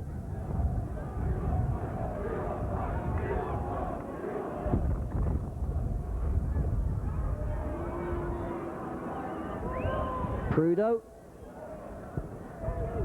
all swirling up there in the wind, and the ball just hoofed over to the left. That'll be Andy Hill's ball. He's straight to Kevin Keane. Keane shielding that ball well, finding Worthington. Worthington to Sheeran. Lovely turn by the big man. Andy Hill in there to Griffiths. That's good, confident defending, but Sheeran battling in there. And look at that. He getting his rewards in Stoke City with Kavanagh going forward now. Bodies going in there. It's thick and fast out there at Vale Park. Vale clear the decks. Worthington heads it back into there. And Worthington played a good match so far for Stoke City. But there's an offside flag up there against Mike Sheeran. And just coming into your picture there, just at the bottom of the screen, are Martin Foyle and Dean Glover. So is John Rudge going to make a substitution? They'll make around 9 minutes to go here at Vale Park. And Vale still trying to go forward. Andy Porter, but misdirected. And certainly Andy Porter struggling to be fit for this match, but I think he's given 110% as per usual. But the referee quite happy now to let play resume, and Gareth Griffiths just bringing that ball down, trying to find Mills, and the up and over from Kevin Keane. And right in front of the Vale box, Andy Hill with the throw-in for Port Vale. Stoke City again, McCarthy there, trying to get past Keane. Keane gets his man, and Kavanagh pardon me, plays it through to Sheeran. Aspin with the tackle. And Stoke City still putting pressure on Port Vale.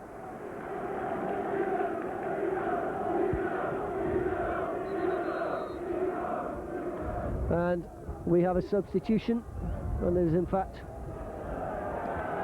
Dean Glover going on for the skipper. Well, that will be the substitution. Neil Aspin has walked off behind the goal to receive treatment. He's been substituted by manager John Rudge, and Dean Glover, the man taking his place. So a straight swap, a defensive player for another defensive player. And Stoke City with the throw, and Andy Porter there, boxed in at the moment, holding off the challenge of Mike Sheeran, and Andy Porter gets his ball upfield, intended for Naylor, played out by Dreyer. Mills there, just losing control, red shirts all around him, and that ball played over the top again. Sheeran again offside. And Andy Hill.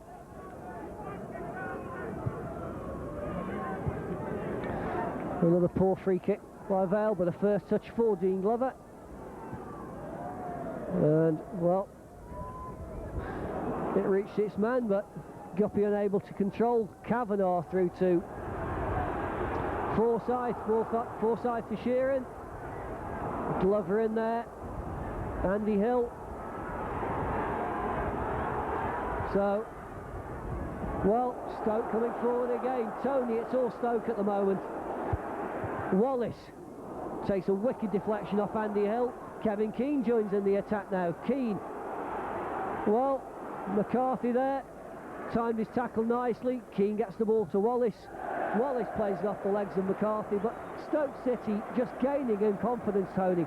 Well, absolutely. You know, and it wasn't too many years ago that Stoke themselves were under a little bit of pressure, or the board were. And if you remember at that time, Stoke City weren't having a good time of it on the pitch. And it just qualifies what we were saying earlier, Mike, that here we have one team in the ascendancy, one club in the ascendancy, and we've got the catcallers, you know, and it's not happening here at Port Vale, and you know, you can see it on the pitch.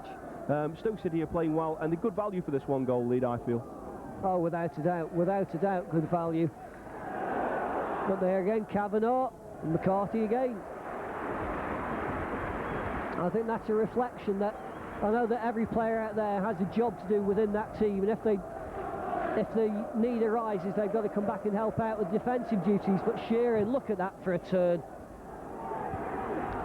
But Vale somehow clear the decks. Naylor with the header, and Guppy racing onto it. Pickering there, just stretching a leg out, and that ball going out for a throw into Port Vale.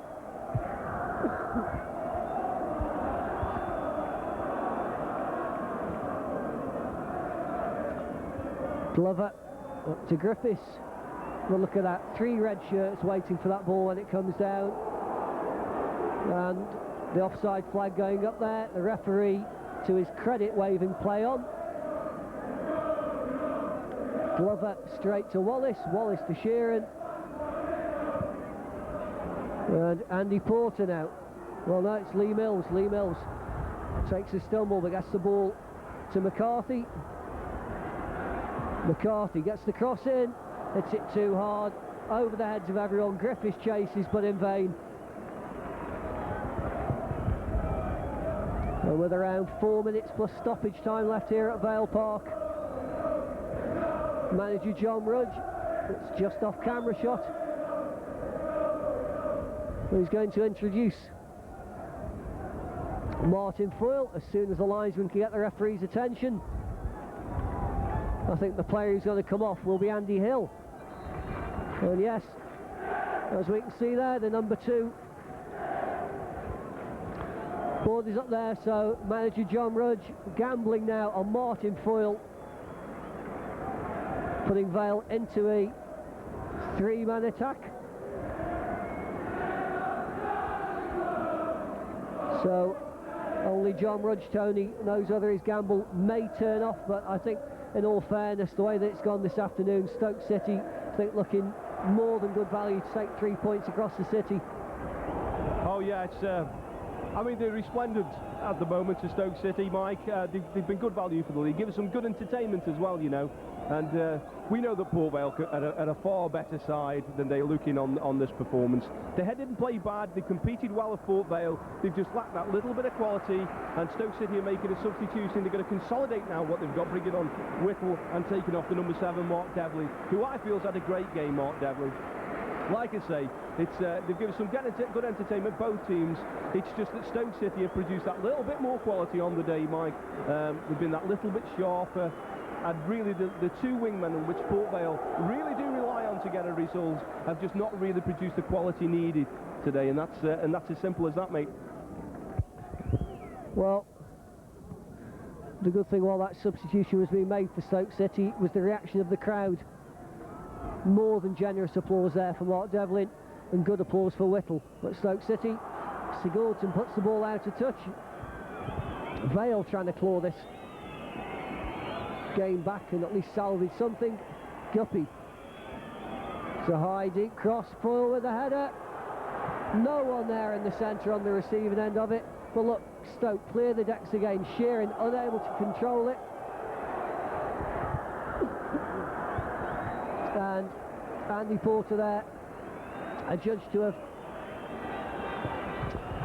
done a bit of an illegal tussle with one of the Stoke players. But Stoke City, Pickering with the free kick. Kavanagh, he's round his man, he's got a player in. Griffiths with the interception, but it's not over. Forsyth playing it back to Kavanagh. The flag goes up, and well, will the referee book the player for that, for kicking the ball away? Well, he's a very lucky young man in my opinion, because we saw Martin Foyle here the other week be booked for doing that, and I think Graham Kavanagh will be very lucky not to have had his name put in the book for time wasting. But Stoke City, well, Lou Macari does want to bring on his son Mike Macari, and the man who will come off if he actually gets time to come on will be Mike Sheeran. But at the moment, play on the field with Port Vale going forward, chasing that 1-goal deficit. The ball cannons off Martin Foyle, and now I think we will actually see the substitution. Well, there's a player down on the far side. I think it's the substitute. It's Justin Whittle who's down on the floor.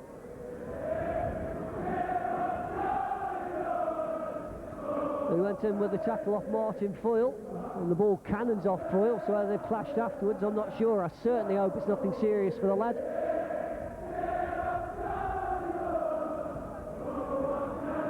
He's being helped to his feet now. Well, it looks like a leg injury. Some very concerned faces around Justin Whittle there.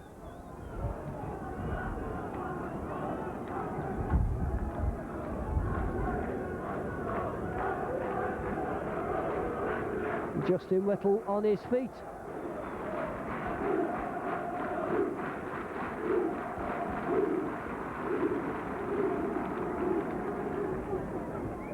Well, he's receiving treatment just off the field. Justin Whittle, Prudo gets us underway again. The whistles echoing around the ground. Guppy plays it forward to Foyle. Easily cleared by the Stoke defence.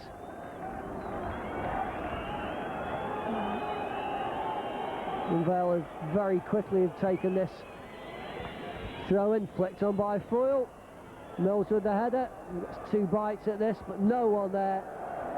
Keane clears the ball out into the Lawn Street, and we will now in fact see that substitution. Mike Macari coming on in place of Mike Sheeran. And you've just only got to listen to the applause around the Vale Park. Something of a cult hero to the Stoke City fans, Mike Sheeran. Hasn't got on the score sheet this afternoon, but Mike Macari making a late appearance. But Port Vale and Steve Guppy playing it into the area. And Mills, he's got the equaliser!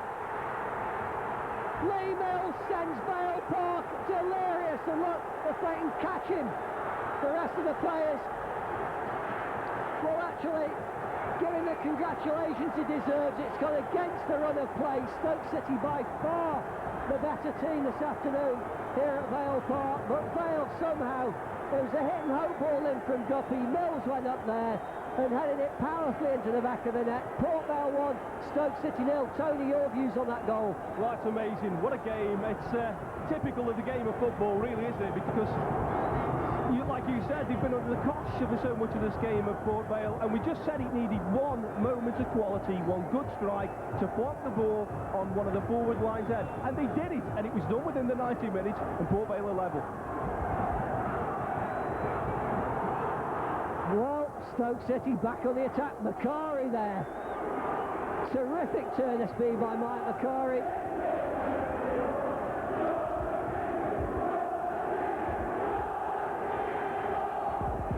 Van Houston. Well, Lee Mills will have not headed a more important goal in his career for Port Vale than that one. Right at the death. Stoke City cruise into the 3 points from a goal by Kevin Keane, but somehow, as Tony said it, they wanted one ball in by the wingmen, and Steve Guppy provided that cross. Up went Lee Mills, and bang, it was 1-1. But Tony, what a way to end the match, and especially a Potteries derby. Well, we've got 14,396 people in this ground here, and they've just witnessed, well, a great game of football. It started in the first half. Stoke City resplendent and showing some good quality, and took the lead over a great goal by Kevin Keane. We all thought it was going wide, took a vicious swerve into the back of the net, and Stoke City just piled forward, and on top of Port Vale showed some good quality. Port Vale struggling to get into the game. We mentioned in commentary, just needed one moment of quality off Port Vale just to get a good quality cross in, plonk it on the head of the forward line. Up steps Lee Mills in the 90th minute, and Port Vale take his share of the points. We're going to move down to the dressing room area and bring you all the action we can. Stay with us here on First Team Television. Well, not really a pretty game to watch, John, but Mills has done it for you in the 90th minute. Yeah, it was a scrappy game, I felt. I thought it was a typical derby when the situation was not a great deal of football played and not a lot of quality on the pitch from both sides, and it was a case really of scrapping it out. I felt that their goal was really a little bit of a goal which was just a ball high up in the air and just got his head on it, and it was a nothing goal really. Poor goal for an Irish sense, and really I don't think either side has really created a great deal of many chances. And then with Bogey coming off, and sort of he may have a bad injury there. It looked a bad injury when he went down. We put Mills on, felt that we might just get a little bit of joy in the height in the air, and he's managed to just produce that at the dime second. So we'll go home, and our supporters will go home. They're happier, I think. Well, give them a good platform for tackling the mates on the Monday morning. But there's been a charge levelled at Stoke City that they're a direct ball side, but they didn't show that up here today, did they? No, I didn't think any of us direct or passed it too well either side. No, I mean they passed it every bit as good as we did. I mean, it wasn't a long ball game at all. So. But there wasn't any creativeness at all, which I felt was in the game. We didn't make use of our extra man in midfield, and sometimes our quality wasn't as good as I'd like to see. I know that you wouldn't like to comment on things that have gone on off the pitch this week, John, but it does seem to filter through to the players sometimes when there's this unrest on the terraces and the chance of the board out and this, that, and the other. It does filter through to the players, doesn't it? Well, I mean, I don't want to make any comment on that. Our players have got to do a professional job on the field, and that's what they're paid to do. Lou, you must be very, very disappointed. They just managed to nick one on the 90th minute. Well, we gave them one in the 90th minute. I think it'd be fair to say an easy ball into the box. As a matter of fact, you were praying for me to kick one into the box for your goalkeeper to come out and catch it and game over, but unfortunately Prue jumped with Mills and ball ended up in the back of the net. But it was a good quality performance from Stoke. You must have been pleased with what you saw. We did a lot better than we've done here in the past, and we looked like going away with the 3 points, but it wasn't to be. And if you'd have said before the game we're going to get a point, well, I think we might have said, well, that'll do us. But the way the game went, we weren't happy with a point, obviously. You could tell that in the dressing room at the end of the match. We brought in a couple of good quality signings, and the lad Kavanagh really played well up when he was pushed up front. Particularly, he got hold of the ball and made some good runs. He did. The biggest thing is new signings find it a little bit difficult to go with the flow of a derby match. I mean, with Jeremy McMahon up front, he's a new lad we've got in Graham Kavanagh, and what we'd call the old trusted lads that we've got, they seem to be able to keep going for longer than maybe those, and they'll find it it'll take a little bit of time to adjust to playing in matches like today where it's 100 mile an hour. What about the news on Jerry McMahon? What's the extent of the injury? He's got a kick in the ankle, and I think he'll be all right. He's just limping about at half time, and Port Vale, and playing against Port Vale is not a place to have people limping about, is it? No, that's true. And what's the mood like in the dressing room? They must be disappointed. Oh yeah, very disappointed. Hardly a word said at the end, and it's quite understandable. We've thrown away 2 points. We should have had 3. We've got 1. Well, there you go, honours even really at the end of this first Potteries derby for this season here at Vale Park. A crowd of 14,000 and odd saw Lee Mills pop up in the 90th minute and get Port Vale a point. Whether you think it's deserved or not, you'll have to make your own judgments. But Mike, it was a frenetic game. Perhaps we saw it a little bit differently than the manager John Rudge, because we thought that Stoke were well on top. Well, I thought Stoke City would coast into 3 points, but at the end of the day, the substitution worked well.